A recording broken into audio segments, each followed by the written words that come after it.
Deep in the ruins, an abandoned building stands. Inside, a soldier looms over a bound captive. He forces a gun into the terrified man's hand. Then a blur of motion, a powerful kick. His boot smashes down, shattering the man's hand. The captive screams in absolute agony. His tormentor just scoffs at the display. This is Captain Jiangshan, codename Lone Wolf. He threatens the man, confess for a quick death. But his subordinate warns this torture violates regulations. Captain Jiangshan roars, "Screw the regulations." The man responsible for this carnage is inside. He grabs the captive, demanding the top floor password. The broken man weeps, unable to speak. They finally reach a massive sealed door. But the access panel is shattered. Jiangshan tells his subordinate to provide cover. He simply kicks the entire door down. Inside, a man in a white suit waits calmly. He sips his wine, taunting the captain. The mastermind taunts him for being so eager. Jiangshan's rage ignites, asking if he wants to die. He swears to capture him and feed him to the dogs. But the villain remains completely unfazed by the threat.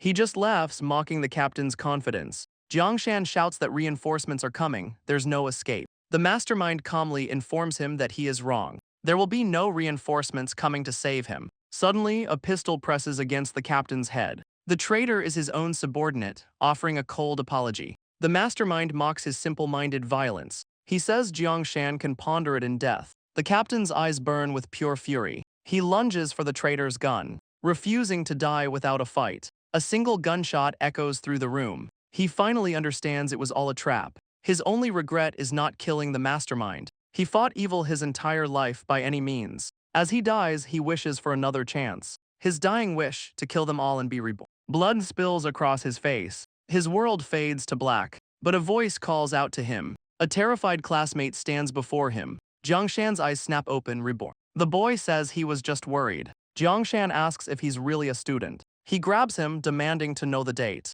The answer confirms it, he's back in 2015. The year 2015 echoes in his mind. He stumbles to the bathroom sink in shock. His reflection confirms it, he's reborn in the past. Shock and fury burn in his eyes. A hard slap across his own face. The taste of blood confirms this isn't a dream. He remembers his killers vowing their deaths. A group of girls enters, gossiping loudly. The girl with purple hair notices him. They snap at him, calling him a creep. They call him gross and head for the showers. But their words trigger a crucial memory of the date. A flash of blood on the bathroom floor. He remembers a terrible incident from this day. The purple-haired girl was brutally murdered. Now he has a chance to rewrite her fate. Just then, a knock comes from the door. Two of the girls, now in towels, ask for water. Another student appears, explaining the water is out. The girls complain, telling the boy not to stare. The other student begins filling a water bottle. Jiangshan remembers this is the murder scene. He urgently needs to know the time. His watch displays exactly 1:15 p.m.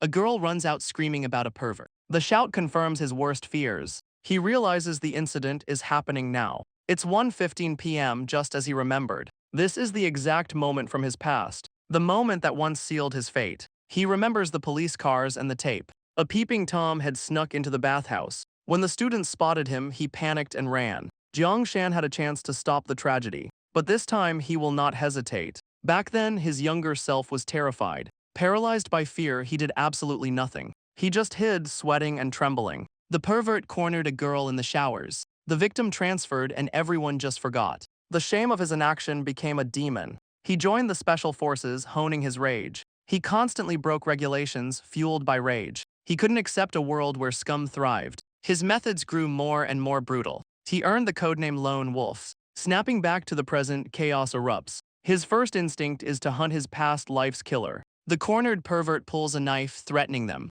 But first, he must atone for past regrets. He knows the best way to handle scum. This time, he won't let him succeed. He swings the bottle with furious intent. It shatters against the pervert's head. The stunned man roars, threatening to kill him. But his rage turns to sudden confusion. He sees a cold reflection in his eye. Jiangshan leaps into a devastating kick. His foot connects with brutal, trained precision. The force sends the man flying backward. The attacker struggles to his knees, knife in hand. Jiangshan is surprised the man is still conscious. He realizes this young body is far too weak. The enraged man grabs him, spitting threats. He swings the knife, roaring for him to die. But Jiangshan dodges with practiced ease. He grabs the attacker's wrist in a flash, unleashing another devastating high kick. His foot connects squarely with the man's jaw. The blow shatters his teeth, sending him reeling. The attacker crashes to the floor unconscious. Jiang Shan stands over him, utterly disgusted. But the rage in his eyes only intensifies. He roars, his fury still not satisfied.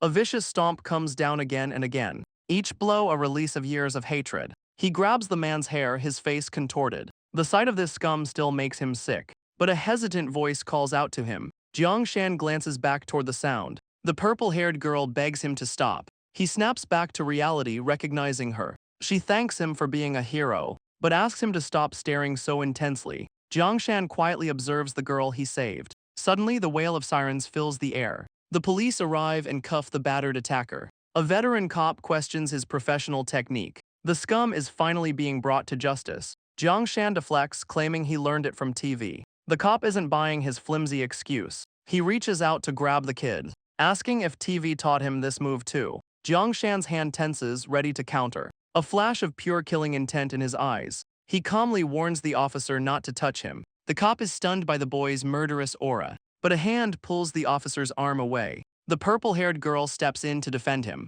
She admits he might have used excessive force. Her words leave Jiang Shan momentarily stunned. Later that night, he arrives at a rundown building. He slowly opens the door to his childhood home. Inside, he sees his mother alive and well, but she just scolds him for being so late. She nags him about his bad habits and missing bag. He barely hears her, his voice trembling. Overwhelmed with emotion, he embraces her tightly. She's shocked, asking if he was bullied. A warm, home-cooked meal waits on the table. His mother notices his strange behavior at dinner. She asks if he's stressed from school. He promises to listen, but she just scoffs. She just wants him to live a normal life. He remembers her nagging from before she died. Later that night, he stares at the moon. He misses the peace of this simple life. He recalls how fragile happiness can be, and how easily evil men can shatter it. He clenches his fist, vowing to change everything. He remembers her words, "Leave no regrets behind." The next morning, a teacher praises his heroic act. Even the girls now find him handsome and cool.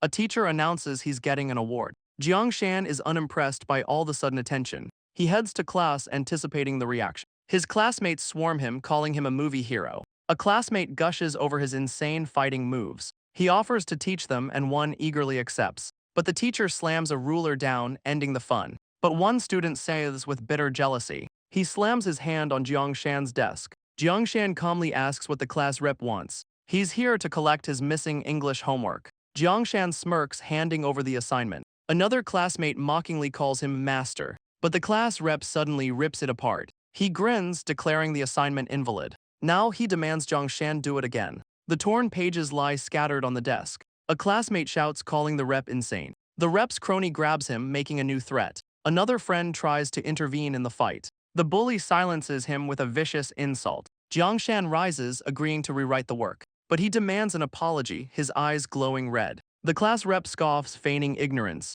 Jiang Shan tells him to apologize for his attitude. The bully is left seething and speechless. His crony snaps, throwing a wild punch. But Jiang Shan dodges the punch with ease. The crony is shocked by his quick reflexes. Just then, a girl walks past the classroom. She stops, her eyes wide with shock. The bully's punch flies right toward her. Jiang Shan's eyes flash with cold fury. He stomps his foot, kicking up a book. The book knocks her safely out of the way. He rushes to her side, asking if she's hurt. She has a small scrape, but is otherwise fine. Jiang Shan's fury boils over at the reckless attack. He declares such a hand isn't worth keeping. A sickening crack echoes through the classroom. The crony screams, clutching his shattered wrist. The class rep grabs a chair, screaming for his death. But Jiang Shan stops the weapon with one hand. The bully's rage turns to utter disbelief. Jiang Shan grabs him, his patience finally gone. He raises a fist, ready to deliver judgment. The terrified rep asks if he's gone too far. The disciplinary director arrives, furious. The girl he saved tries to defend him, but he's silenced and ordered to the office. They arrive at the disciplinary office. The director scolds him for fighting the class rep. Jiang Shan asks if he should just take the abuse. He's warned the bully's father is a powerful man. The director advises him to endure and write a report. Jiang Shan is dismissed with a final warning, but the word endure echoes in his mind. He stares at the sky, lost in thought. He wants peace, but trouble always finds him. He returns to the classroom to a hero's welcome. His classmates erupt in cheers and praise. A girl offers him a drink in gratitude. It's the student he saved, thanking him by name. But the bully's crony watches from the door. He smashes his fist, furious at the attention. He suggests ganging up on Jiang Shan after school. but the class rep calmly refuses the idea. He calls brute strength the tool of lower life forms. The world runs on rules and he knows how to use them. He declares that the smart will always rule the strong. He makes a call to a man named Uncle Zhao. The class rep Tianli has a sinister question. He asks how to send someone to juvenile detention. Meanwhile, Jiang Shan is now a classroom celebrity. His classmates are eager to learn from their new hero. One student even asks for pointers on his flying kick. Another classmate tries to get a girl's attention. Jiang Shan's attention is suddenly caught. The purple-haired girl Lin Zai is looking for him. The class erupts in whispers about the campus beauty. His friend snaps him out of it, urging him to go. She asks if he's free to talk about the incident. She offers him her father's business card. The card reveals a high-ranking military connection. Jiang Shan is stunned, recognizing the name. He remembers him as a legendary major general. He tells her to pass on a simple message. He tells her there's no need to worry about it. Jiang Shan heads back to his classroom. A friend asks what Lin Zai wanted. He jokes about marriage. But the class rep interrupts with a summons. A sinister grin spreads across Tianli's face. A furious shout echoes from the principal's office. He screams that if the bully dies, Jiang Shan is a murderer. But Jiang Shan notes the ink on the report isn't dry. The principal slams his desk, enraged by the doubt.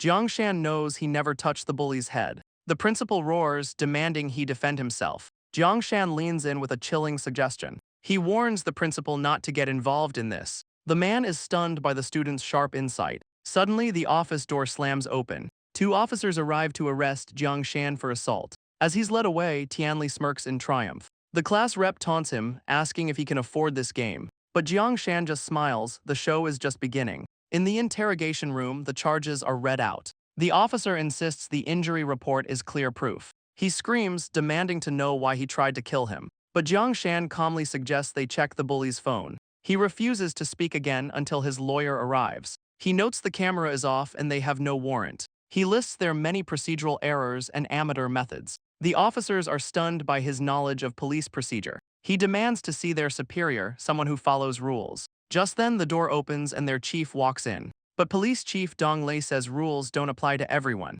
The chief slides a confession across the table. He offers a deal, sign and get 3 years off. But Jiang Shan just smirks, mocking his desperation. He correctly guesses the man is just a deputy chief. He warns that a climb built on corruption ends in a fall. The chief's face contorts with pure rage. He grabs Jiang Shan, threatening to take action. But an officer interrupts with an urgent call. The name Theater Command freezes him in place. Jiang Shan calmly tells him to take the call, he'll wait. The chief panics, realizing the call is about this kid. Jiang Shan smirks, taunting him for not answering. The voice on the other end barks a direct order. He stammers, trying to argue about proper procedure. Just then, 2 soldiers barge into the station. The lead officer complains about dealing with bureaucrats. The chief tries to block them, citing procedure again. But the officer is fed up with his excuses. He shoves a pistol in the chief's face, declaring a new procedure. An officer points them toward the interrogation room. The chief insists the kid is perfectly fine. The soldier asks why they arrested Colonel Lin's family. Jiang Shan smirks, his backup plan worked perfectly. He remembers the business card from Lin Zai's father. He'd given it to a friend as an insurance policy. His caution saved him from Tianli's vicious trap. The soldier shoves the release forms at the chief. The terrified chief signs, still shaken by the gun. He hands over the papers, knowing the bully's family picked the wrong fight. This kid has powerful allies, he must make amends. In the jeep, the soldiers debate breaking protocol. The officer scoffs, the gun wasn't even loaded. He turns to Jiang Shan, thanking him for the rescue. Jiang Shan says they're even, the colonel saved him once. But the soldier is curious about his fighting skills. Their handshake tightens into a test of strength. Jiang Shan realizes this is a deliberate test. The soldier lunges, his curiosity turning aggressive. But Jiang Shan dodges the attack with ease. The soldier laughs, throwing another powerful punch. The soldier laughs, impressed by his close quarters skill. But the driver's eyes suddenly widen in alarm. He shouts about a military patrol just up ahead.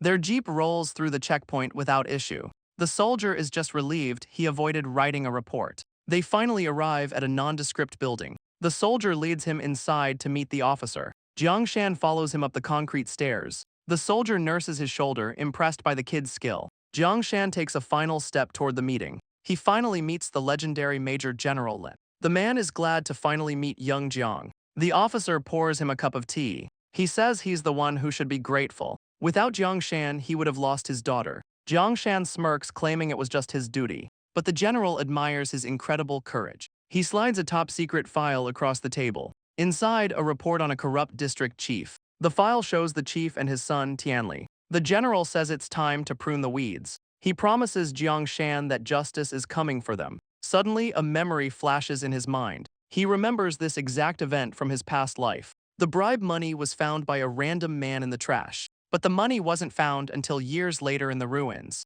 A wicked smile spreads across Jiang Shan's face. He wonders how the chief would react to a burglary. Meanwhile, at a luxurious modern home, the corrupt chief walks home, happy to be off work. He stops, his eyes wide with confusion. He finds a drunk man blocking his path and kicks him aside. The man stirs, his eyes filled with rage. But the chief's anger turns to pure terror. The young master complains about his headache. But then he feels a strange, prickling sensation. His spiky blonde hair suddenly falls out. The chief stares in absolute horror. The young master roars, vowing revenge. He threatens to send them all to prison with Jiang Shan. The young master screams for his dad to execute someone. He calls out again, looking for his powerful father. But his eyes widen in utter disbelief. His father is being arrested by government agents. He grabs an agent, threatening them with death. The agent confirms his name, Yang Tianli. The Anti-Corruption Bureau is investigating his father. Tianli's world completely shatters in an instant. His father says he can't protect him anymore.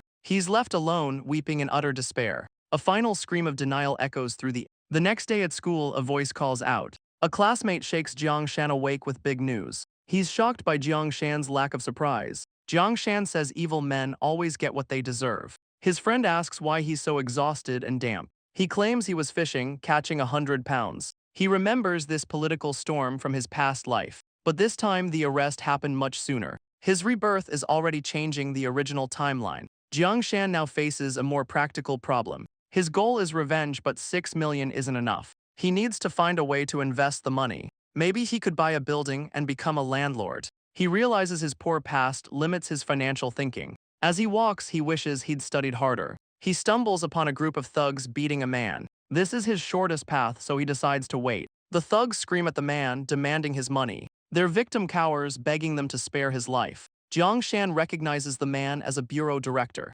A thug in green raises a pipe to strike. He brings the weapon down with brutal force. The man cries out in excruciating pain. He collapses to the ground, motionless. The thugs wonder if they've killed him. One decides to make sure with another blow. But a foot stomps down, stopping the attack. The thug looks up in stunned surprise. Jiang Shan lunges forward to intervene. He unleashes a brutal kick on the thug. The gang is stunned as their boss falls. The beaten man looks up in disbelief. He recognizes his rescuer, Jiang Shan. Jiang Shan taunts the familiar director Dong. In an instant, all the thugs are down. The terrified director asks what he's doing here. Jiang Shan smirks, mocking his pathetic state. He claims it was an undercover inspection. Jiang Shan calls out his ridiculous lie. The director offers him a job as his bodyguard. He eagerly leads Jiang Shan to his car to talk. In the car, he complains about the thugs' brutality. He laments the recklessness of impulsive teenagers. Jiang Shan asks if he's included in that insult. The director quickly backpedals, thanking the young hero.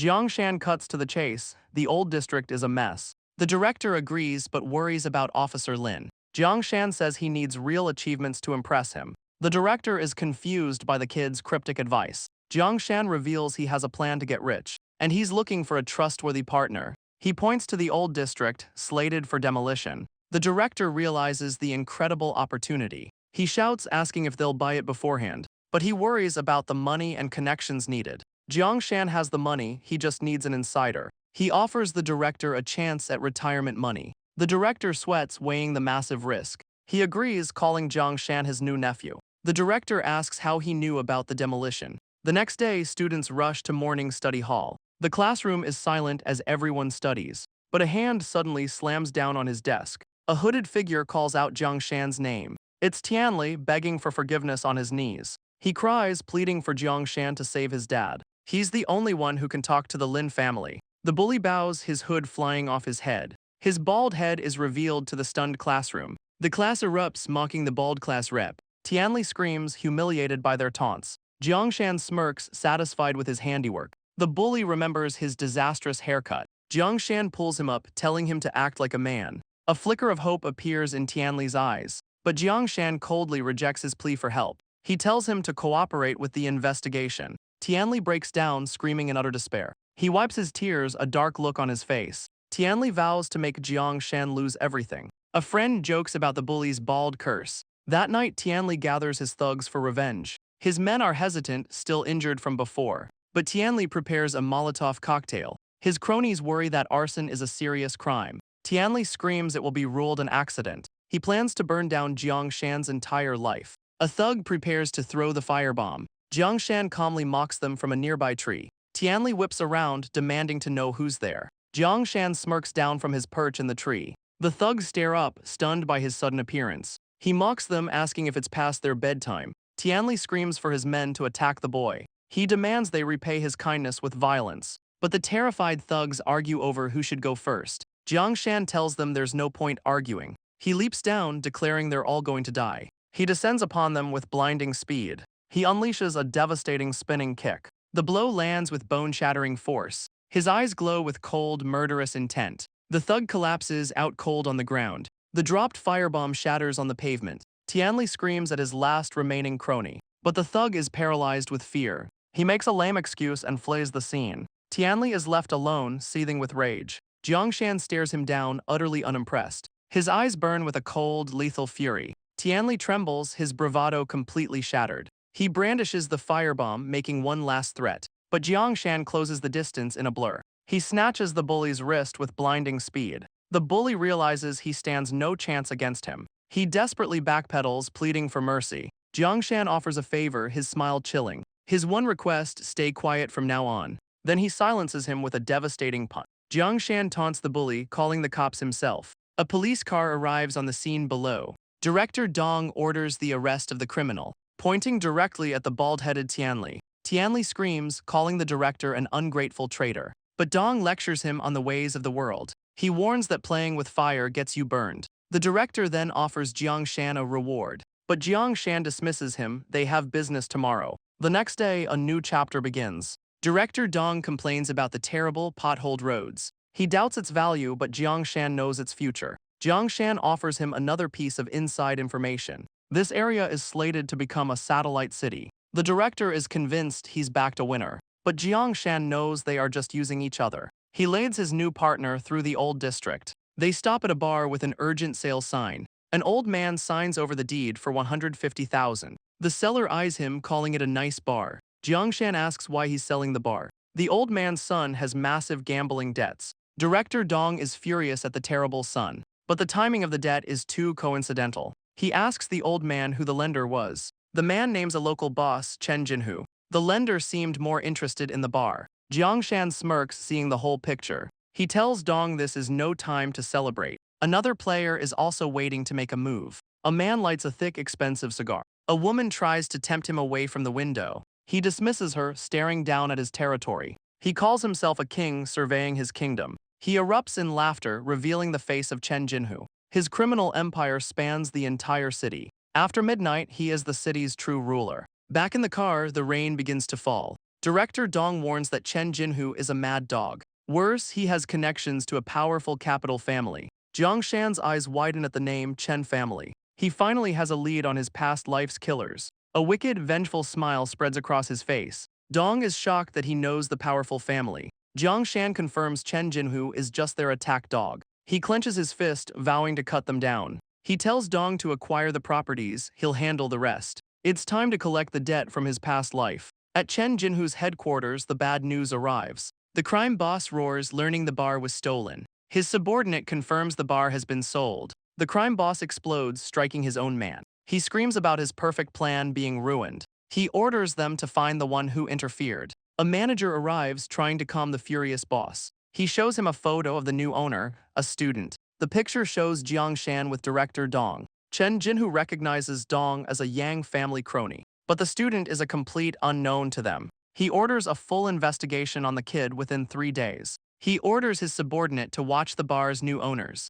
He delivers a gruesome threat for any future failures. Meanwhile, Jiang Shan and his friend approach the bar. His friend suddenly gets cold feet, grabbing his arm. He warns that this is the infamous Chen Jinhu's turf. But Jiang Shan is unfazed, telling him to stick to the plan. He tells his friend to just wait and stay out of sight. He promises to handle any danger that comes their way. The friend worries they're too young for this dangerous game, but a promised game console quickly changes his mind. Jiangshan flashes a confident, knowing smile. He waves, telling his friend to wait for the signal. He's here to visit the Underground Emperor. Jiangshan hopes this crime boss won't disappoint him. His past life gives him an advantage, a secret door. He knocks, ready to enter the lion's den. A guard appears behind a small barred window. The man tells him to get lost, they're closed. Jiangshan smirks, giving the correct countersign. The guard's eyes widen in complete shock. The doorman greets him, noting he's a new face. Jiangshan smirks, letting a shower of cash do the talking. He demands to see what kind of fun they offer.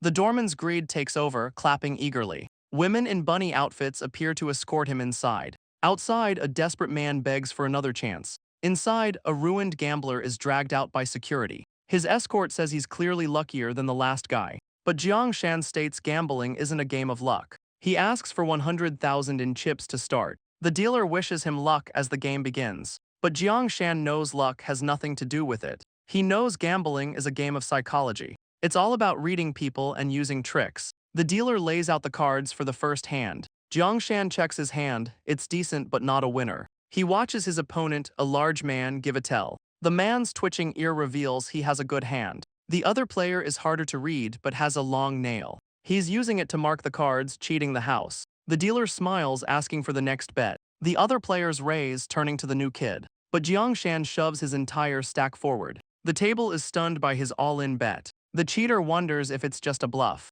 Jiangshan plays dumb, asking if he's playing right. His act of innocence throws everyone off balance. Unwilling to risk it, the other players fold. He reveals his hand, a complete bust. The players realize they were bluffed by a kid. He slips away, knowing the bluff won't work twice. His escort is amazed, calling it beginner's luck. She asks for a drink, he calls her auntie. The insult stuns her as he asks for a faster game. She recovers, directing him to a high-stakes table. He joins a dice game, betting against the entire table. The dealer shakes the cup, the dice rattling inside. He listens, analyzing the muffled sound of the dice. His eyes flash, pinpointing the final die's position. The dealer smirks, closing the betting for the round. He slams his hand down, betting on the small numbers. He goes all in again, his winning streak unbroken. The dice reveal another perfect, impossible win. The dealer stares, unable to comprehend his luck. Jiangshan taunts him, wanting to win and go home. The dealer's smile is strained and nervous. He knows his boss won't be happy with this.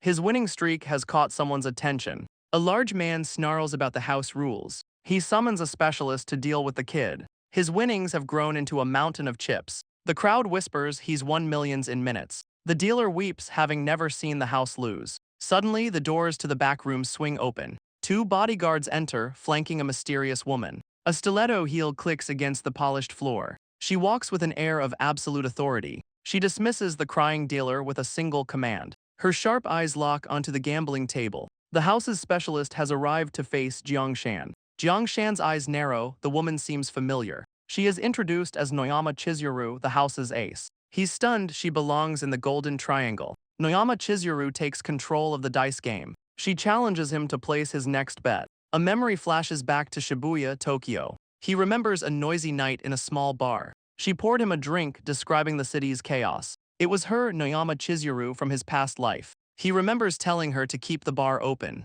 She's captivated by the piercing look in his eyes. She takes a deliberate step closer to him. She calls his gaze a wolf's, a look she enjoys. He returns the compliment, calling her a dangerous cat. She offers to stay with him for the night. He remembers her drunkenly sharing her gambling secrets. She taught him to read an opponent's every muscle, a skill as intimate as feeling her own heartbeat. Back in the present, he recalls her every lesson. Noyama Chizuru begins her shake, a true master at work. Jiangshan closes his eyes, focusing all his senses. His eye snaps open, glowing with sudden insight. He reads her tells, relaxed hands but a tense neck. The subtle muscle twitch gives her away completely. Even the folds of her clothes betray her intentions. She challenges him to finally place his bet. A confident, knowing smirk spreads across his face. He goes all in, betting on a specific 333. Noyama is stunned, the odds are impossible to beat. He stares her down, demanding she open the cup. Her hand trembles on the cup, her confidence shattered. She lifts it, revealing a perfect 333. The entire table is stunned by the impossible win. The manager panics, the payout is over 50 million. The crowd erupts as Jiangshan greets his old teacher. He thanks Chizuru and she bows in defeat. Suddenly, the boss roars, demanding to know who's responsible. A subordinate rushes to Lord Tiger with the news. He reveals the gambler and the bar's new owner are the same. The boss explodes, screaming about the utter injustice. Lord Tiger roars, ordering his men to follow him. A staffer asks if he wants to cash out his winnings. On the phone, Jiang Shan gives the signal to his friend. The furious boss storms in, blade in hand. He raises the weapon, screaming for Jiang Shan's life. Suddenly, the lights flicker back on. The manager looks down, utterly speechless. Lord Tiger's unconscious body falls from the ceiling. Outside, Jiang Shan carries 2 briefcases of cash. He calls for his friend in the breaker room to leave. Jiang Shan turns to face the casino's thugs. The bunny-suited woman warns him not to die. He dismisses her again, calling her auntie. She screams for her men to get the money back. A thug threatens him, telling him to cooperate. Jiang Shan sighs, noting one unplanned variable. But she says he angered the real boss, Lord Tiger. He kicks a box, mocking her loyalty to the boss. He cracks his knuckles, ready for the fight. It's time to take out a few more small fry. He challenges them to come at him all at once. The lead thug screams, leading the charge. He lunges forward, screaming for Jiang Shan's death. But Jiang Shan stops the attack with one hand. His eyes are cold as he prepares to counter. He unleashes a kick with devastating force. The thug's boss is down in a single blow. Jiang Shan turns to face the remaining 2. He asks if they still want to fight alone. The terrified thugs tremble, their courage gone. The last 2 thugs decide to rush him at once. Jiang Shan smirks, welcoming the challenge. He launches himself into the air above them, descending with a brutal kick to both their heads. He lands, leaving a trail of unconscious bodies. The woman is stunned by his effortless victory. He turns to her, coldly stating she's next. But she bolts, surprising him with her speed. His friend appears, asking if he's handled everything. He proudly explains he cut power to the whole street. His friend suggests they become professional criminals. But Jiang Shan ignores him, walking off with the money. Back inside, the woman wonders about the sudden blackout. The manager arrives and she begs him for help. She screams for backup, enraged by the kid's escape. The manager raises his hand, his expression cold. He strikes her, blaming her for letting Jiang Shan go. He accuses her of being an accomplice to the thief. She cries, desperately pleading her loyalty to the boss. But he orders his men to make her talk. She desperately pleads her innocence to the manager. The next morning, a new day begins. Back at school, class is already in session. While others study, Jiang Shan is lost in thought. He knows Chen Jinhu is too distracted to interfere. But he must act before the demolition news leaks. He'll use his cash to build a team of experts. The teacher suddenly calls on him for an answer. The teacher explodes, calling him a lost cause. Jiang Shan insists he was listening to the lesson. The teacher screams, sentencing him to remedial classes. Jiang Shan protests, pointing to a student sleeping nearby. But the student is reciting a math proof in his sleep. The teacher reveals the sleeper is 4th in their grade. Later, he heads to the mandatory remedial class. Arriving at the designated classroom door, a girl greets him, noting that he's late. He sighs, annoyed that tutoring has attendance. But she lectures him on the importance of good habits. He freezes, suddenly recognizing that familiar voice. He demands to know what she's doing here. She reveals she's not a student but his tutor. He's stunned, questioning her right to teach him. She smirks, revealing she's 1st in their grade. She steps forward, explaining her bold request. She asks the principal to be his personal tutor. She tells Jiang Shan he'd better work hard. Her hand suddenly shoots out, grabbing his tongue. She pulls him close, saying she came just for him. She stares him down, her intentions unclear. She whispers that he should listen to his teacher. He's flustered as she points out his red ears. She teases him, amused by his flustered reaction. He struggles, demanding to know what she's doing. She turns the tutoring into a physics problem. He panics, suggesting they start with math instead. She agrees, finally letting go of his time. The tutor turns to the chalkboard, ready to begin. She prepares to write, starting the lesson. A strange look crosses her face as she begins. His tutor challenges him to solve a math problem. He asks what a domain is, stunning his tutor. He did study, but that was in his past life. She stomps over, completely exasperated by his ignorance. She leans in close, offering to explain it slowly. She offers to pin back his hair for him. He panics, pushing her away to start the lesson now. He's faced death, but this situation is outrageous. He can't believe a mere girl is making him nervous. The sun sets on another strange day at school. Jiang Shan packs his bag, relieved the tutoring is over. But she threatens him with more special guidance. They walk outside as the sun sets. She suddenly calls out his name. She asks him directly if he hates her. She pushes, asking if there's something more. Then she confesses her feelings for him. Jiang Shan is completely stunned by her words. She says she's liked him since he saved her. He's still speechless, unable to process it. She admits her actions were childish ploys for his attention. She turns the question back on Jiangshan. She asks if he has any feelings for her. Jiangshan is completely caught off guard. He looks away, apologizing to his tutor, Linzai. He says their paths are too different to cross. She runs after him, refusing to give up.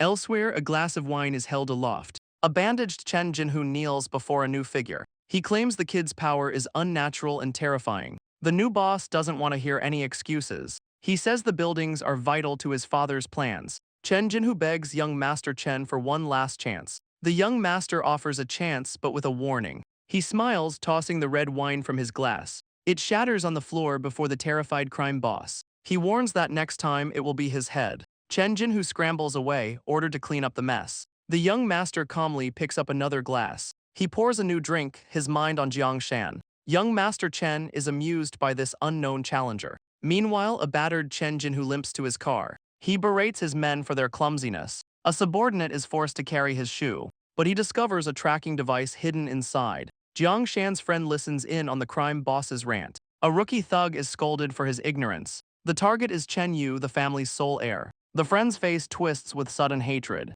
He screams, finally having found his target. His friend explodes, screaming for blood and vengeance. But he stops himself, knowing he can't be reckless. Jiangshan knows that killing him now is too easy. He forces himself to calm down and think clearly. His eyes snap open, burning with cold fury. True revenge requires patience and absolute strength. He has the startup capital to build a loyal force. Only then can he wipe out the entire Chen family. The next day, a gunshot rings out at a range. A man in tactical gear fires with expert precision. An officer praises his perfect shooting stance. Every single shot went through the same hole. They wonder if he's ex-special forces. But Jiangshan calls the test too easy. His cold eyes show he's unimpressed. He asks for a much more difficult challenge. He tells the skeptical officer to toss a shell casing. The man scoffs at the impossible request. He throws the tiny target into the air. Jiangshan's eye glows, locking onto his mark. He raises his pistol, taking aim at the sky. A single shot rings out through the air. The bullet strikes the tiny casing mid-flight. The officers are frozen in utter disbelief. They can't believe what they just witnessed. The officer calls it an incredibly lucky shot. Jiangshan offers to do it with his eyes closed. The other officer calls him a god of guns. He claims he only shot balloons at a carnival. The officer actually believes his ridiculous excuse. Jiangshan reveals he came here for a favor. The officer eagerly agrees to help him. He wants to start a security company for veterans. He wants to give them a place to use their skills. The officer is moved by his noble words. This force will also help clean up the city. He's impressed by the kid's grand ideals. The soldier is fully on board, ready for orders. Jiangshan smiles, his plan falling into place. He needs manpower and help with the approvals. The officer will handle the qualifications. He hands over the address, promising the best recruits. The officer gives him a fist bump, telling him to succeed. He promises his full support if trouble arises. His mind is fixed on his true target, Chen Yu. He vows that his enemy's nightmare has just begun. The note gives him a name and an address. He recognizes the name from his past life. The next day, he arrives at the rundown district. He finds the shanty town is a confusing maze. He arrives at a rundown veteran's repair shop. He finds a man working, asking for Bai Peng. The veteran dismisses him without even turning around. But Jiangshan drops the officer's name, getting his attention. The scarred man sizes up the unexpected visitor. Jiangshan introduces himself, trying to start a conversation. But the man shuts him down, uninterested in small talk. Jiangshan offers him a job that will change his life. He lists the veteran's problems: wasted talent and no money. The man grabs his arm, enraged by the kid's nerve. Jiangshan offers a simple deal: money for loyalty. But the veteran scoffs at a kid talking about loyalty. He says it takes more than money to earn his respect. Jiangshan agrees, saying a beast must be tamed. The veteran's eyes narrow, he has no whip. Instead, he picks up a pair of chopsticks. He throws one, testing the kid's reflexes. Jiangshan snatches it out of the air instantly. The veteran issues a challenge: first to drop it loses. Jiangshan accepts, his eyes fixed on the makeshift weapon. Jiangshan smirks, ready to teach him a lesson. The two fighters explode into a blur of motion. His eyes glow, tracking every single movement. He slides forward, closing the distance instantly. Jiangshan leaps, aiming a kick at the veteran. But Bai Peng parries with his own chopsticks. The two makeshift weapons lock in a power struggle. The veteran strains, shocked by the kid's raw strength. He can't believe the power behind the attack. Jiang Shan uses the lock to deliver a brutal kick. The kick lands, sending the veteran staggering back. Jiang Shan lands, taunting his opponent's offense. The veteran smirks, accepting the challenge. He lunges forward, chopstick ready to strike. But Jiang Shan ducks under the furious attack. He weaves past the veteran's lunge, pivoting into a lightning-fast counter. He strikes the man's arm, disarming him instantly. The chopstick flies from the veteran's hand. Suddenly, a young boy arrives, interrupting the fight. The veteran screams the boy's name in terror. He roars for the kid to get out of the way. Jiang Shan stomps, launching himself forward. He snatches the chopstick just before it hits the ground. The boy is fine, amazed by Jiang Shan's speed. He asks his father who would win in a real fight. The veteran gives Jiang Shan a long, hard look. He leads him inside, finally ready to talk business. Jiang Shan sees a table covered in medicine bottles. The veteran admits he needs to change things for his son. Bai Peng claims his son's arrival broke his focus. He pledges his life, ready for any command. Jiang Shan clarifies he's forming a company. He needs a loyal team and a blade to lead them. He tells Bai Peng it's time to be unsheathed. Jiang Shan's eyes fall on an old photograph. It's a picture from his military discharge. A younger Bai Peng smiles, full of hope. Jiang Shan notes how much drive he had back then, but Bai Peng says reality ground that hope. The veteran dismisses his past, offering his new boss tea. Jiang Shan sits, noting the soldier's hard life. He challenges the veteran's resignation to his fate. The words strike a deep chord within Bai Peng. Jiang Shan says soldiers deserve more than this. He offers a place of dignity for veterans like him. They will be a shield for the innocent. He needs a blade forged in war to lead them. Bai Peng smiles, correcting his new boss. He pledges his life to Jiang Shan's cause. Jiang Shan accepts, ready to build his new force. He offers a small, knowing smile. They fist bump. Jiang Shan promises to help his son. The deal is sealed. He tells him to wait for news. As the sun sets, a new chapter begins. He walks through the streets as children play. He watches the veteran's son with a gentle smile, but his calm expression suddenly shatters. His hand clenches, his focus locked off screen. A quiet moment is broken by sudden, cold rage. He senses a clumsy stalker, assuming it's Chen Jinhu's crew. He calls out the figure hiding in the shadows. But it's Lin Zai, his tutor, who peeks out nervously. Jiang Shan is stunned to find her following him. He warns her away, but she claims it's her duty as his tutor. She admits she was just really worried about him. He insists their paths are too different for her to follow. Suddenly, the sound of a roaring engine interrupts them. A large van barrels down the narrow street. It's speeding directly towards them with deadly intent. Jiang Shan shoves Lin Zai, screaming for her to dodge, but she pushes him to safety instead. The van slams into her body with full force. Jiang Shan watches, his mind completely blank. Her body is thrown violently from the impact. He scrambles to her side, calling out her name. She says she's fine, proving she's not afraid. Thugs emerge, mocking him for being on a date. He shields her, telling her not to look up. Jiang Shan explodes, launching himself at the thugs. He blocks the blade, his eyes cold and focused. A brutal punch sends another attacker reeling. Lin Zai screams a warning from the ground. A blade swings down, aiming for his head. Suddenly, a projectile cuts through the air. It strikes the blade, stopping the attack cold. The thug stares at his smoking weapon in shock. A bullet is embedded in the steel blade. A voice calls out from a nearby rooftop. A new figure offers them a choice: leave or die. Jiang Shan waits alone in the dark hospital hall. He remembers the brutal impact that hurt Lin Zai. His hand clenches, his rage focused on Chen Yu. He swears his enemy will pay 100-fold.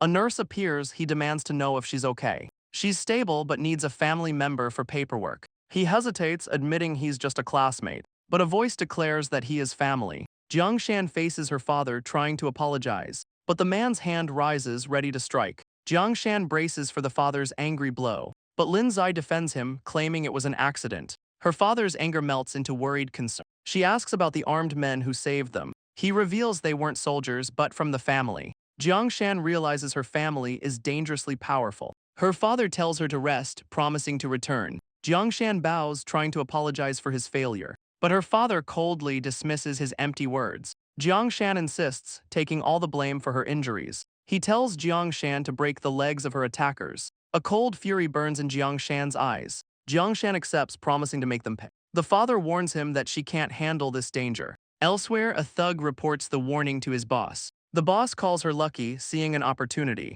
He dismisses Jiang Shan as a lucky grasshopper. But the friend learns the demolition is just a facade. The buildings are a key hub for moving illegal goods. He realizes the plan is far more sinister than demolition. His friend listens in, vowing to find Chen Yu's grave. He crushes his headphones, hearing the full plan. Jiang Shan knows he must build his forces quickly. Bai Peng has gathered the first batch of recruits. Jiang Shan introduces himself and Longdun security, but one of the recruits eyes him with suspicion. He asks his age, wondering if they're just school guards. The others mock the job, asking what they'll do. Jiang Shan silences them, pointing to the training gear. A veteran scoffs, asking if he doubts their skills. He says this isn't a test, but a way to regain their skills. Their job is to protect clients from organized attacks. He'll demonstrate the training, asking Bai Peng to time him. His expression is deadly serious as he gets ready. He explodes into motion, starting the timer. He navigates the course with inhuman speed. His movements are a blur of controlled chaos.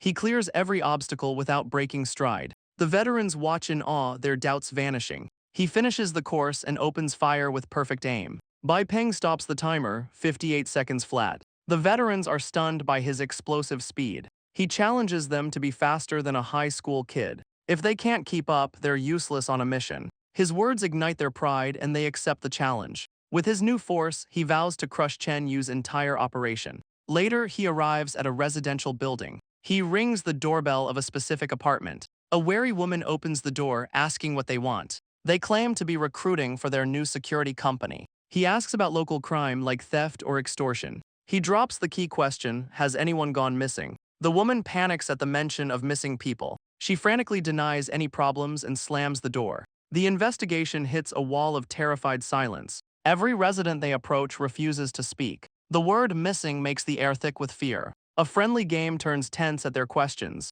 Bai Peng asks what they're really investigating here. Jiang Shan reveals his true target, the Chen family. Bai Peng is stunned, they're targeting the city's tyrants. Jiang Shan reveals he's working with a bureau director. The director is drowning in missing persons cases. He connects the disappearances to the Chen family's business. Bai Peng warns him he's poking a hornet's nest. A voice calls out, Jiang Shan says the hornets have arrived. A gang of thugs points them out for asking questions. Jiang Shan calmly tells Bai Peng it's time to exercise. The leader threatens them for running wild on his turf. Bai Peng moves to fight, but Jiang Shan holds him back. Jiang Shan tells his new recruit to stand down. He mocks the thugs, asking if they own the streets. The leader roars that they'll pay for their disrespect. He orders his men to teach them a lesson. A large thug leads the charge, ready to ram them. He barrels forward in a human bowling attack. But Bai Peng stops the attack with a single hand. He mocks the pathetic name of their special move. He slams the thug down, calling it a gutter ball. The leader panics, ordering the rest to attack at once. A thug steps up, claiming Jiang Shan for himself. His subordinate questions why he's taking the weak one. Jiang Shan smirks, hearing their condescending words. He challenges the thug to try and beat him. Enraged, the man charges, screaming for his death. But Jiang Shan dodges the wild punch with ease. He counters with a single, devastating blow. The thug is launched into the air unconscious. His body slams headfirst into the hard pavement. The remaining thugs are frozen in absolute terror. Jiang Shan warns them not to overrate themselves. The terrified thug leader quickly agrees to leave. Bai Peng questions why he let potential clues go. Jiang Shan says you must let the fish swim a while. The order is given, follow the scar-faced leader. The bruised thug leader parts ways with his men. His face is grim as he heads off alone. He slips away, unaware he's being tailed. Jiang Shan knows this shady behavior is a lead. The thug runs through a desolate, overgrown field. The thug arrives at a secluded house. They watch as another man is forced forward. He's shoved violently into the back of a truck. From behind a wall, they spot something else. A large sack on the ground is wriggling. The two men lift their captive, ready to move out. Bai Peng asks for a plan, suggesting the police. But Jiang Shan stands up, yelling, "Police, don't move." The kidnappers freeze, shocked by the sudden raid. The leader hesitates, sensing something is off. The kidnappers recognize their pursuers from earlier. The leader realizes they're not cops, just security. But as the two charge, the thugs hesitate to fight. They remember these two beat their bosses today. The leader attacks anyway, swinging his knife wildly. He screams, lunging forward in a desperate assault. But Jiang Shan stops the blade with a single hand. The thug's face contorts in absolute terror. Jiang Shan counters with a single, devastating punch. The blow sends the man flying across the ground. The thug lies broken, knocked out from the blow. His partner panics, trying to abandon his friend. But Bai Peng stops him with a hand on his shoulder. He grabs the thug, asking if he's trying to run. Bai Peng mocks him about the gangster's code. The thug insists they already shared their beating.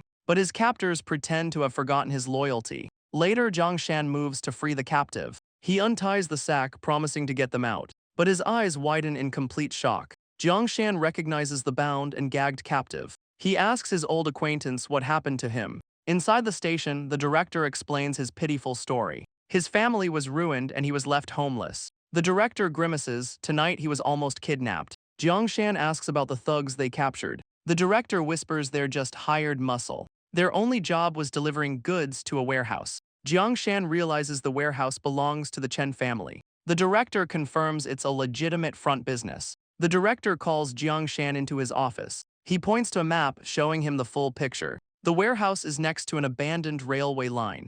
Jiangshan realizes it's a hidden transport channel. He asks why they can't just get a search warrant. The director admits a higher-up warned him off the case. Jiangshan wonders if the family has powerful protection, or if the director is just too scared to act. He brings up the demolition of the old city district. He asks if the director got a cut from the deal. The director stammers, denying the accusation. Jiangshan offers him a much bigger prize. He lays out a map, a new division of power. But first, they must remove the Chen family. He asks if the director will settle for scraps. He challenges the man to finally go all out. The director explodes, vowing to fight for justice. Jiangshan smirks, promising to handle the fallout. That's the answer he was waiting for. He holds out his hand, asking for a certain item. He demands the official document for the investigation. The director sweats, trying to backpedal on his promise. But he stamps the papers, giving his official approval. He hands over the warrant, warning him to be careful. Jiangshan smirks, he's not a pushover either.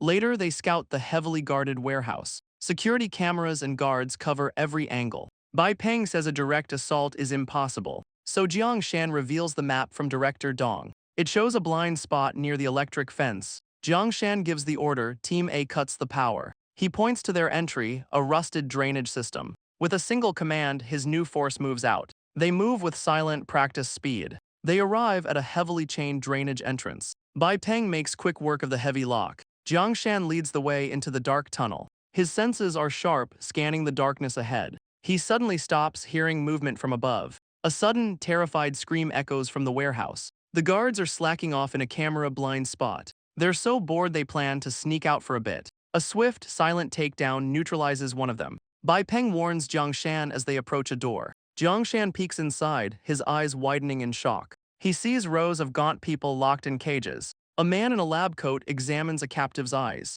This isn't a warehouse, it's a human prison. Bai Peng is horrified by the sight of the prisoners. He realizes they're running a concentration camp. Jiangshan realizes this isn't simple trafficking. He calls it matching, a horrifying new term. Bai Peng is confused by the sinister word. The Chen family's true business is organ harvesting. These people are just lambs for the slaughter. Bai Peng explodes, demanding they save them now. But Jiangshan insists on gathering evidence first. He quietly snaps photos of the horrific scene. With the proof secured, he gives the signal. They explode into action, ready to attack. The head doctor screams, alerting everyone to the intruders. He orders his men to fight while he protects the data. Jiangshan tells Bai Peng to secure the evidence at all costs. Bai Peng lunges, trying to stop the fleeing doctor. But a thug intercepts him, swinging a heavy pipe. The veteran easily dodges the clumsy attack. He counters with a brutal, spinning kick. More thugs swarm in, trying to surround him. He calls out Jiangshan's name, seeing a new threat. The doctor frantically shreds all the paper evidence. Bai Peng screams that they must secure the evidence. Jiangshan tells him to hold the line while he gets it. But the prisoners' desperate pleas reach him. Their cries for help shatter his cold focus. He changes the mission, save the people first. He vows to get every single person out alive. Later at the station, all the hostages are safe. Jiangshan hands over a device to Director Dong. It contains all the proof from the warehouse raid. The director stares at the damning evidence. The director warns him he's angered a powerful enemy. But Jiangshan just smirks, asking if he's scared. The director explodes, shouting that he's all in now. He knows their entire plan hinges on this one move. The next day, fear grips the city's streets. Bai Peng asks a news vendor about the panic. The old woman cries, saying her missing son returned. He connects the dots, congratulating the vendor. She tells him the newspaper has all the answers. He looks down, reading the shocking headline. Bai Peng's eyes widen in disbelief. The headline exposes the city's hidden organ market.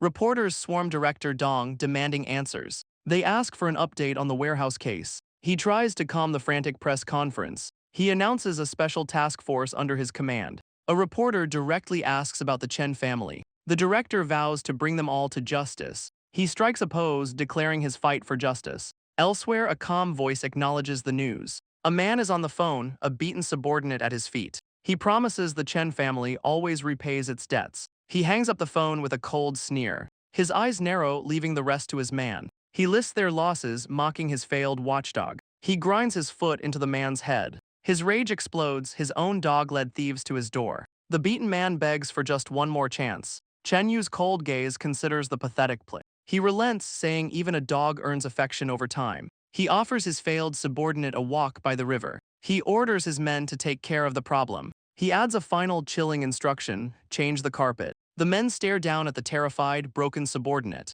The scene shifts to a dark, rainy cliffside. His men roll a heavy barrel towards the edge. It plunges into the churning water below. The barrel sinks quickly into the dark depths. A single shoe sinks with it, a final trace of the man. His man reports that the job is finished. Chen Yu dismisses his men, his expression cold. His subordinate shows him the warehouse surveillance footage. On the screen, he recognizes a familiar face. He struggles to place the name, Jiang. He finally remembers the arrogant kid's name. The report confirms Jiang Shan's company led the raid. Chen Yu's face is hidden, his silence terrifying. He trembles, his body shaking with pure rage. He grins, realizing this kid orchestrated everything. He vows that Jiang Shan's road has ended. He vows to make Jiang Shan pay for challenging his family. He immediately makes a call. He orders his contact to find the best cleaner. The mission: eliminate Jiang Shan at any cost. But an angry voice on the line stops him cold. His granduncle reveals the family is furious. He's demoted in succession, his resources halved.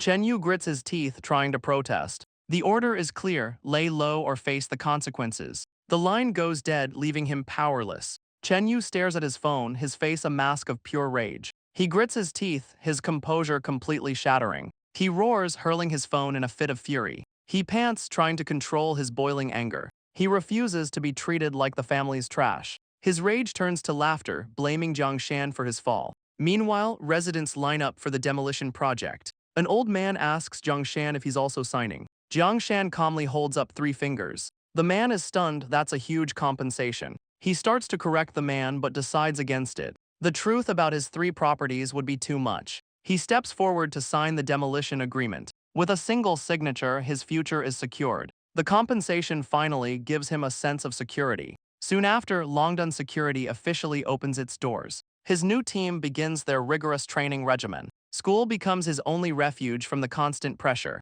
But even in his quiet moments, someone finds him. A classmate praises him for acing his midterms. He smirks, claiming it was all natural intelligence. But a classmate playfully kicks him for being ungrateful. She grabs his collar, teasing him for being flustered. Other students watch, stunned to see the school beauty smile. Suddenly, a hand falls on Jiang Shan's shoulder. The uniform bears the crest of the student council. They're here to discipline him for his constant truancy. The council leader announces a public criticism is coming. The girl tries to defend him, citing his situation. But the chairman coldly states no one is above the rules. The girl stands by him, her expression worried. But Jiang Shan looks up, completely unfazed. The chairman demands a public apology before the entire school. Other students whisper, questioning his authority. Jiang Shan smirks, challenging the order directly. The chairman threatens to escalate, risking his graduation. Jiang Shan's eyes narrow, seeing the real game. He knows this isn't about rules, it's a personal attack. The girl calls out the chairman's excessive punishment,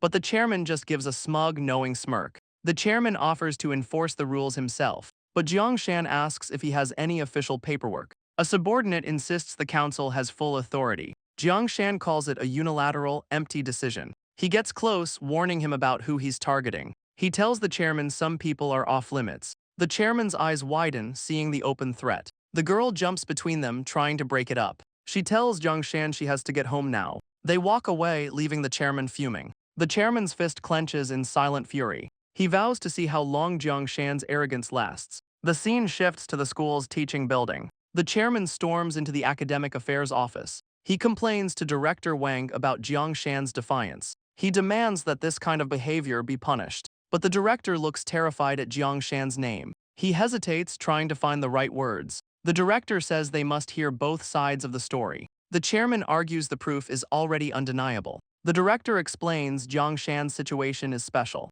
The chairman scoffs, asking what could be so special. He reveals the principal and board ordered special care. The chairman is stunned by the high-level order. A chart shows the director is low on the power ladder. He admits he can't afford to offend anyone above him. The chairman realizes Jiang Shan has a powerful backer. His uncle warns him not to provoke Jiang Shan again. He reminds him what happened to another powerful family. The chairman tries to argue, still furious about the insult. The director tries to calm him, but the chairman is furious. His eyes burn with a deep, vengeful hatred. He storms out, vowing to punish Jiang Shan's arrogance. The director sighs, knowing the boy doesn't understand the danger. Later, the chairman slams his drink down in a bar. He fumes, unable to believe he was so insulted. A woman tries to comfort him, telling him to forget it. But he shoves her away, screaming in a drunken rage. He roars out the name of his new enemy, Jiang Shan. A new voice notes his intense hatred for Jiang Shan. The chairman roars, demanding to know who dares to laugh.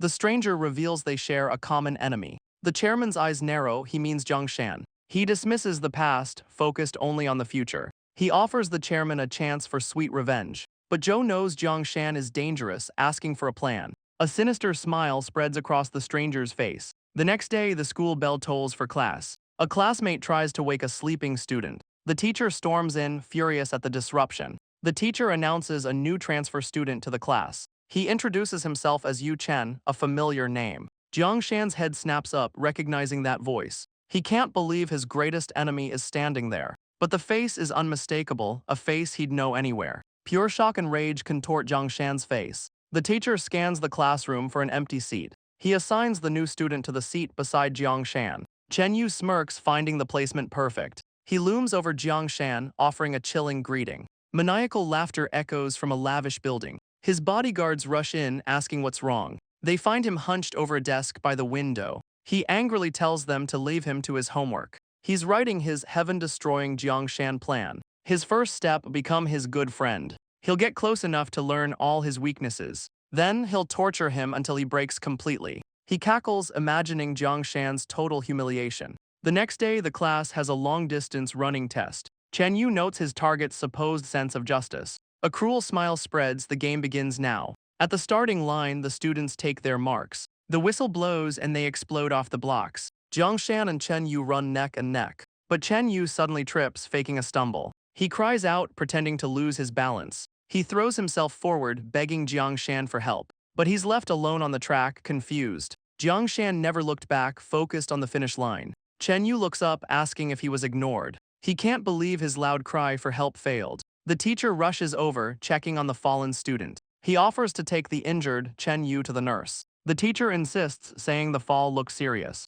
Chen Yu panics, trying to refuse the unwanted help. But the teacher scoops him up like a damsel. He carries the screaming villain away from the track. Jiang Shan wonders if his rival is really this childish, or if this is a ploy to make him lower his guard. The next class is a chemistry lab experiment. Chen Yu sees his chance to get close to his target. He approaches Jiang Shan's lab station directly. He plays dumb, asking Jiang Shan to be his partner. But Jiang Shan's friend immediately shuts him down. He angrily declares that Jiang Shan is already taken. Chen Yu feigns disappointment, his plan hitting a wall. The friend proudly declares himself Jiang Shan's top lackey. Chen Yu is baffled by this shameless declaration. Jiang Shan tells his friend to ignore the clumsy new guy. Chen Yu fumes, his clumsy strategy completely exposed. He adds Jiang Shan's loyal friend to his personal kill list. Later, his female friend laughs about Chen Yu's ridiculous act. But Jiang Shan knows he can't underestimate his enemy. Suddenly, they hear cries for help from a nearby alley. His friend is shocked when he decides to ignore it.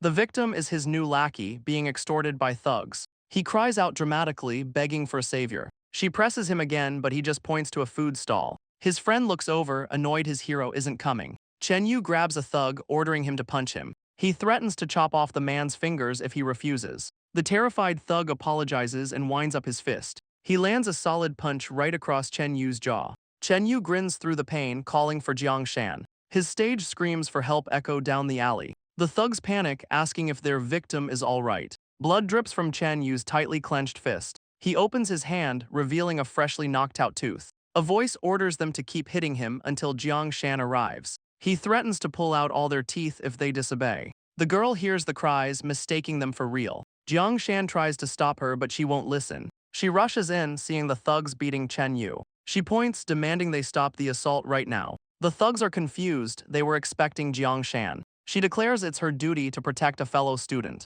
The thugs mock her, but she stands her ground. She spreads her arms, shielding Chen Yu from the attack. The leader scoffs, warning her they don't go easy on girls. She vows she won't compromise with scum like them. The thugs defend their actions, but she calls it shameless. Enraged, the leader throws a punch to shut her up. She flinches, bracing for the incoming blow. But the punch is stopped cold by an iron grip. Jiangshan appears, effortlessly holding back the thug. Her face lights up with relief, calling out his name. From the ground, Chen Yu gives a sinister smirk. Jiangshan's eyes glow as he gives a single command: get lost. The terrified leader orders an immediate retreat. Jiangshan checks on Linzai, scolding her for being so reckless. On the ground, Chen Yu starts crying, thanking them for the rescue. He claims he was targeted for being a lonely new student. Linzai falls for the act, offering him her protection. Jiangshan's friend joins in, also offering to cover for him. But he jealously warns Chen Yu to stay away from Linzai. Chen Yu plays along, gratefully accepting the protection.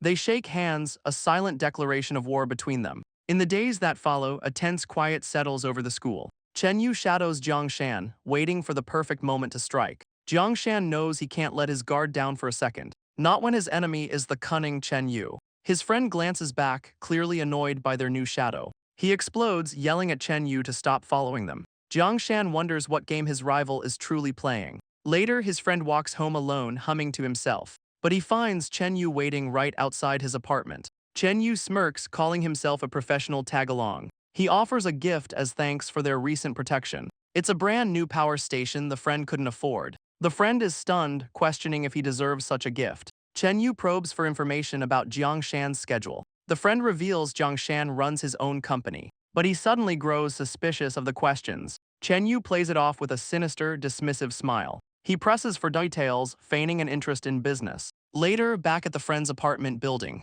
Jiangshan confronts him about the brand new console. He asks if his friend stole money from his dad again. The friend denies it, terrified of another beating. He proudly shows off the gift, boasting it was free. Jiangshan asks why he's suddenly acting like Chen Yu. The friend grins, promising to share all the details later. He explains Chen Yu was fishing for information on him. Jiangshan smirks, telling him not to reveal anything important. He knows his friend can't be bought, but the friend boasts about taking advantage. He suddenly remembers he promised to meet Chen Yu. He was supposed to meet him hours ago, but never went. He laughs, deciding to leave their enemy waiting. He sarcastically hopes Chen Yu doesn't catch a cold. A massive sneeze echoes through the night. Chen Yu is indeed catching a cold on the bench. He shivers, wondering why the brat stood him up. Suddenly, his bodyguard emerges from the bushes. He drapes a coat over his master's shoulders. Chen Yu explodes, asking if he's a nanny. The bodyguard insists his health is what matters. But Chen Yu smirks, confident in his plan. He calls the friend a simpleton, easily bought. That kind of person is the perfect tool for betrayal. The next day at school, a voice roars Deng Jai's name. Jiangshan's friend turns, looking completely confused. Chen Yu grabs him, screaming about being stood up. He reminds the boy of their meeting by the riverside. But Deng Jai plays dumb, denying any such promise. Enraged, Chen Yu raises a fist to strike him down. But a sudden cough racks his body from the cold. Nearby, Jiangshan watches while on an important call. Chen Yu forces himself to regain his composure. He gives a final, chilling warning about his place. Deng Jai walks off, calling Chen Yu a total psycho. Chen Yu glares, wondering about Jiangshan's business call. But Jiangshan ignores him, focused on his phone. He discusses a military inspection as Chen Yu listens in. Chen Yu connects the dots to the Lin family. He realizes they must have backed the warehouse raid. The new information gives him a moment of pause. Suddenly, a massive sneeze racks his body. Jiangshan turns, startled by the sudden noise. Chen Yu bolts down the hall, laughing maniacally. Chen Yu vows to find Jiangshan's weakness and destroy him. His friend asks why Chen Yu fled like a debt collector was after him. Jiangshan smirks, confirming his rival owes him a great debt. He remembers the cunning villain from his past life. But this younger version is just a toy to him now. He vows to make Chen Yu and his family pay for the life they owe him.